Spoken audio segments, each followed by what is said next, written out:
Assalamualaikum warahmatullahi wabarakatuh. Perkenalkan, nama saya Nerliana dari kelas D PGSD 2020 dengan NIM 1107620037 dari Fakultas Ilmu Pendidikan Universitas Negeri Jakarta.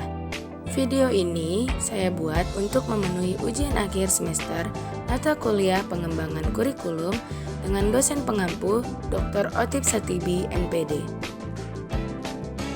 Judul dari video yang saya buat adalah Kurikulum 1947. Pembahasan pertama yaitu konteks histori rencana pembelajaran tahun 1947. Perkembangan pendidikan Indonesia sangat terhambat akibat penjajahan yang sangat lama. Untuk memperbaiki hal tersebut, maka setelah merdeka, Indonesia membuat perencanaan pendidikan yang bebas dari pengaruh politis kolonial Belanda, yaitu Rencana Pembelajaran tahun 1947.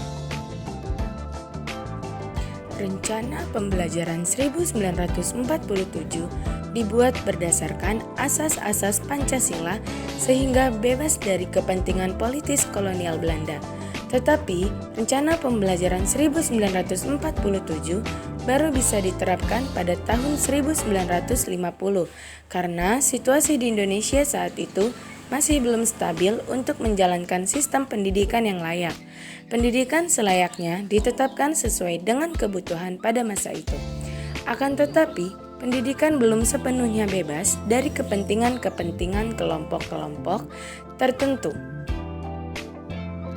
Seperti halnya pada masa penjajahan Belanda, di mana sistem pendidikan yang saat itu digunakan sangat kental dengan kolonialisme dan sikap diskriminatif. Pada masa penjajahan Belanda, pendidikan dapat dikategorikan ke dalam dua jenis, yaitu pendidikan bagi kaum kolonialis dan pendidikan bagi kaum yang dijajah.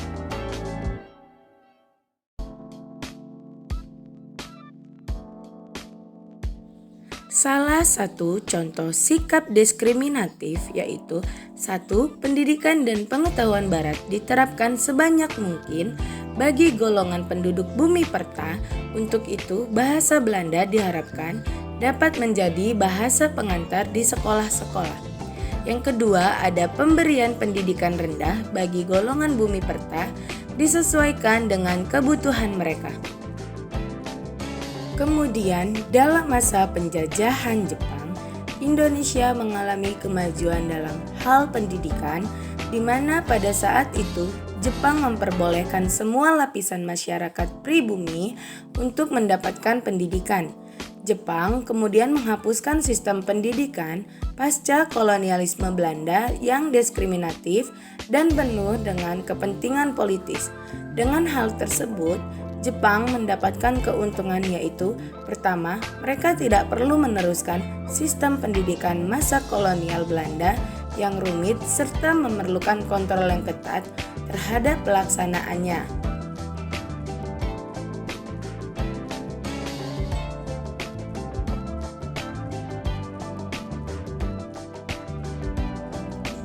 Kedua, dihapuskannya dualisme pendidikan mendukung propaganda Jepang dalam rangka mengambil simpati masyarakat pribumi saat itu. Sistem pendidikan yang berjalan pada masa penjajahan Jepang kurang lebih sama dengan sistem pendidikan yang berjalan saat ini. Jika dilihat dari tingkatan sekolahnya, di mana pendidikan dasar atau sekolah rakyat selama 6 tahun, pendidikan lanjutan atau sekolah menengah pertama selama 3 tahun, dan sekolah menengah tinggi selama 3 tahun, pendidikan kejuruan dan pendidikan tinggi. Dalam prosesnya, terdapat perubahan-perubahan penting yang terjadi dalam sistem pendidikan pada masa penjajahan Jepang, di mana dihapuskannya sistem pendidikan kolonial Belanda yang dahulu hanya sampai sekolah dasar.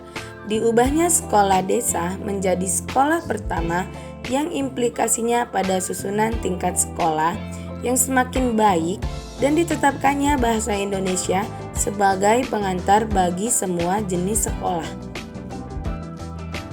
Usaha yang dilakukan Indonesia yaitu pertama ada dalam panitia persiapan kemerdekaan pada zaman Jepang.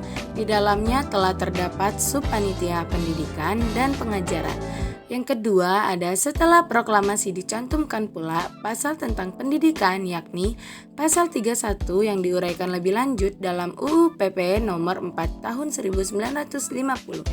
Yang ketiga ada tahun 1946, Menteri Pendidikan membentuk Panitia Penyelidik Pendidikan Pengajaran yang bertugas meninjau isi, susunan, dan seluruh usaha pendidikan dan pengajaran. Yang keempat, tahun 1947 diadakan Kongres Pendidikan Indonesia di Solo. Dan yang kelima ada tahun 1948, Menteri PP membentuk Panitia Pembentukan Rencana UUP yang bertugas menyusun rencana UUP. Yang keenam, ada tahun 1949, Kongres Pendidikan di Yogyakarta dengan tugas merumuskan dasar-dasar pendidikan dan lain-lain. Yang ketujuh, tahun 1950, rencana UU PP diterima oleh BPK-NIP dengan suara terbanyak.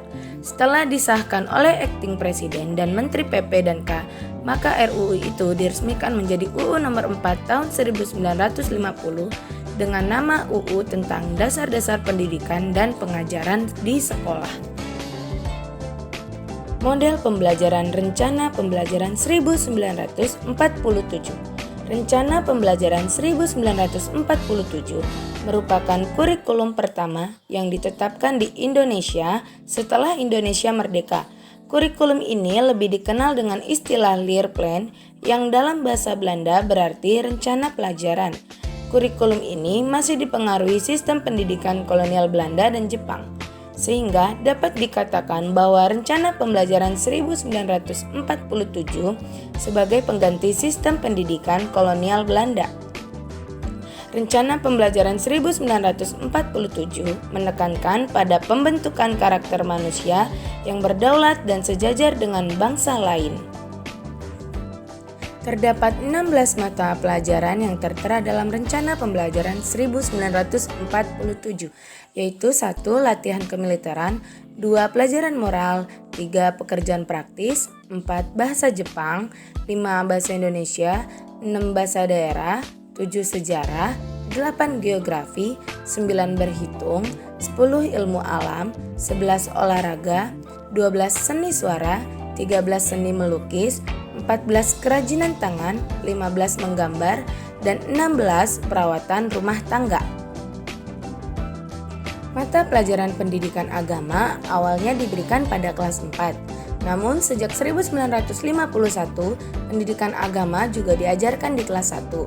Hal ini ditujukan agar dapat mengenalkan pembelajaran agama pada awal pembelajaran dasar dan guna menjadi pengembangan pengetahuan hal spiritual seperti yang tercantum dalam Peraturan Bersama Menteri PP dan K dan Menteri Agama nomor 1432 / tanggal 20 Januari 1951 dalam kurung pendidikan.